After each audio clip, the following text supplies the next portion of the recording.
অতীতে এখনো পর্যন্ত তৃণমূলের নেতারা কেউ কালির দাগ লাগাতে পারেনি। আরে দিদিমণির একটা ভাইপো আছে, আর পশ্চিমবাংলায় কবি সুকান্ত ভট্টাচার্যের একটা ভাইপো আছে, তার নাম বুদ্ধদেব ভট্টাচার্য। বুদ্ধদেব ভট্টাচার্যের জন্মদিনে গোটা পশ্চিমবাংলার মানুষ বাড়িতে লাল গোলাপ ফুল পাকায়, ভালোবাসার ফুল। আর দিদিমণির ভাইপোর বাড়িতে ইডি আর সিবিআই এর চিঠি পাঠায়। এটা হচ্ছে ওদের ভাইপোর সঙ্গে আমাদের ভাইপোর পার্থক্য। সাথী বন্ধু রজক আছেন ওই এলাকার বিভিন্ন প্রান্ত থেকে আগত কংগ্রেস, ওই মাইকের আওয়াজ যতদূর পৌঁছাচ্ছে সকলকে সিপিআইএম পার্টির পক্ষ থেকে অভিনন্দন এবং লালসেলা। আপনাদের পাশেই কিছুক্ষণ আগে পারমিশনের জন্য অ্যাপ্লিকেশন করেছিল বাস্তুহারা বলে সভা করার জন্য। দুটোর পরে সবার পারমিশন দিয়েছেন। পারমিশন পাওয়ার পরে এই এলাকার তৃণমূলের বড়দাস পাঁচটা পুলিশ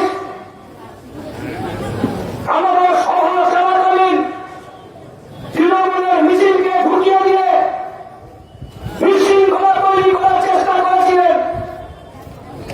এই পুলিশকে বলছি 26 সালের পরে সরকারটা থাকবে না, দিদিমণি আপনাকে বাঁচাতে পারবে না।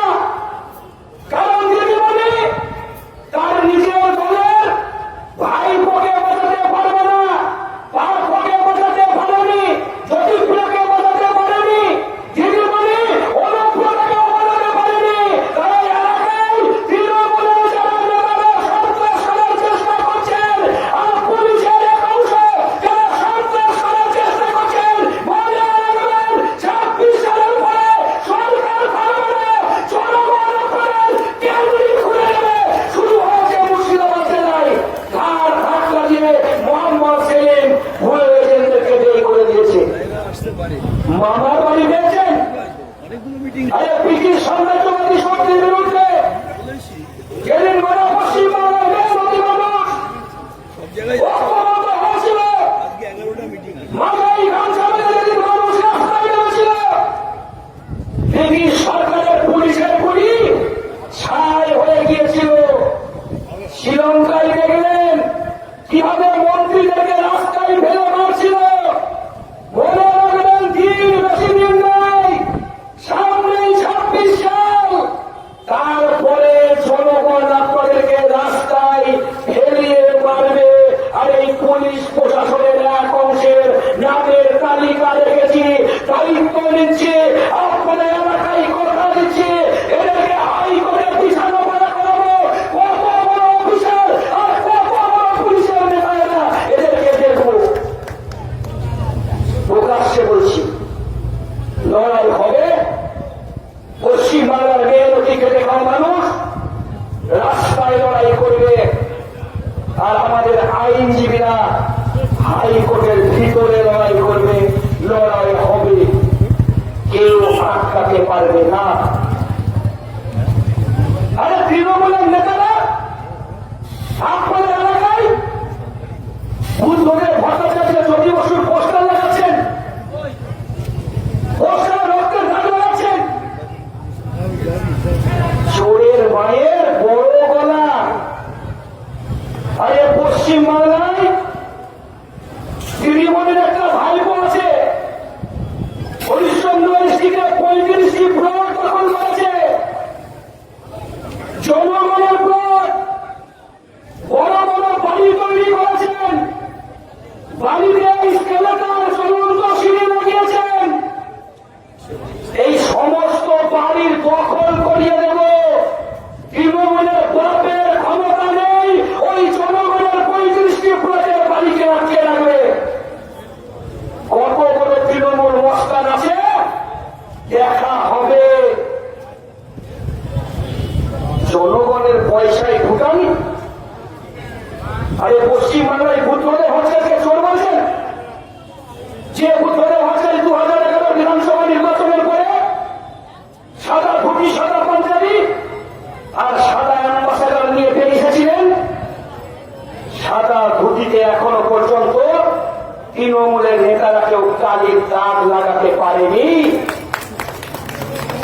দিদিমণির একটা ভাইপো আছে, আর পশ্চিমবাংলায় কবি সুকান্ত ভট্টাচার্যের একটা ভাইপো আছে, যার নাম বুদ্ধদেব ভট্টাচার্য।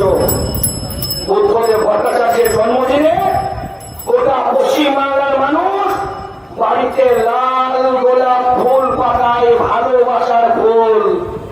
আর দিদিমণির ভাইপোর বাড়িতে ইডি আর সিবিআই এর চিঠি পাঠায়। এটা হচ্ছে ওদের ভাইপোর সঙ্গে আমাদের ভাইপোর পার্থক্য। শেষ যেদিন রিজাইন লেটারটা দিয়েছিল না বুদ্ধদেব ভট্টাচার্য, বাংলার মুখ্যমন্ত্রী, তার বেতন ছিল ৭,৫৪০ টাকা। ১২ বছরে দিদিমণির বেতন হয়েছে ২,১০,০০০ টাকা। এই রাজ্যে মেহনতি খেটে খাওয়া মানুষের বেতন বাড়ে না, এই রাজ্যে কৃষকের বেতন বাড়ে না, এই রাজ্যে শ্রমিকের বেতন বাড়ে না, এই রাজ্যে খেতমজুরের বেতন বাড়ে না, এই রাজ্যে পার্শ্ব শিক্ষকের বেতন বাড়ে না, এই রাজ্যে সিভিক ভলেন্টিয়ারের বেতন বাড়ে না, এই রাজ্যে বেকার ভাতা বার্ধক্য ভাতার টাকা বাড়ে না, এই রাজ্যে প্রতিবন্ধীদের ভাতার টাকা বাড়ে না, এই রাজ্যে আইসিডিএস অঙ্গনওয়াড়ি কর্মীদের ভাতা বাড়ে না, এই রাজ্যে সরকারি কর্মচারীরা ডিএ পায় না, এই রাজ্যে সরকারি কর্মচারীদের বেতন বাড়ে না। এই রাজ্যে শুধু দিদিমণির বেতন বাড়ে, এমএলএদের বেতন বাড়ে, আর দেশের প্রধানমন্ত্রীর বেতন বাড়ে। বুদ্ধদেব বাবু একটা ছোট্ট সরকারি আবাসনে ৭,৫৪০ টাকায় ছেলে মেয়ে আর স্ত্রী নিয়ে সংসার চলে যেত। দিদিমণির কটা বাচ্চা কাছে আছে বলুন করে? ২,১০,০০০ টাকায় সংসার চলছে না। তাই ভাইপো কি বলছে? ভাইপো তুই গরু পাচার কর, তুই সোনা পাচার কর, তুই গরু পাচার কর, তুই বালু পাচার কর, তুই মাটি পাচার কর, তুই চাকরি বিক্রির টাকা নে। তাকেও আবার দিদিমণি বলছে পেট ভরছে না। দিদিমণির ভাইপোর বৌমাকে বললেন, বৌমা তুমি একটু সোনা পাচার করে এসো বিদেশে। দিদিমণির ভাইপোর বউ সোনা পাচার করতে গিয়ে ভাড়া বললেন, লজ্জা লাগে না? যে বাংলায় বঙ্কিমচন্দ্রের জন্ম, যে বাংলা জীবানন্দ দাসের বাংলা, যে বাংলা রবীন্দ্রনাথ, দিদিমণি বলছেন আমি রজনীর নামে রাজনীতি করবো।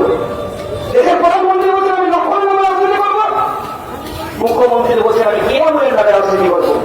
আরে বাংলায় যার নাম রাম, রহিম, লক্ষণ, কেয়ামুন, এই ছেলেগুলো যখন হাওড়া স্টেশনে ২১ নম্বর, ২২ নম্বর, ২৩ নম্বর প্ল্যাটফর্মে যাবে, নিজে একটা ব্যাগ নিয়ে বাংলায় কাজ নামবে, তখন তার নাম রাম, লক্ষণ, রহিম, কেয়ামুন থাকছে না, তার নাম হচ্ছে পরিযায়ী শ্রমিক।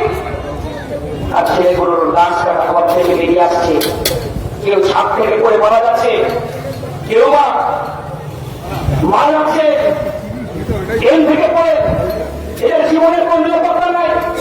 শহরের ছেলেরা কাজ করছে না, ব্যাঙ্গালোরে কাজ করতে চলে যাচ্ছে।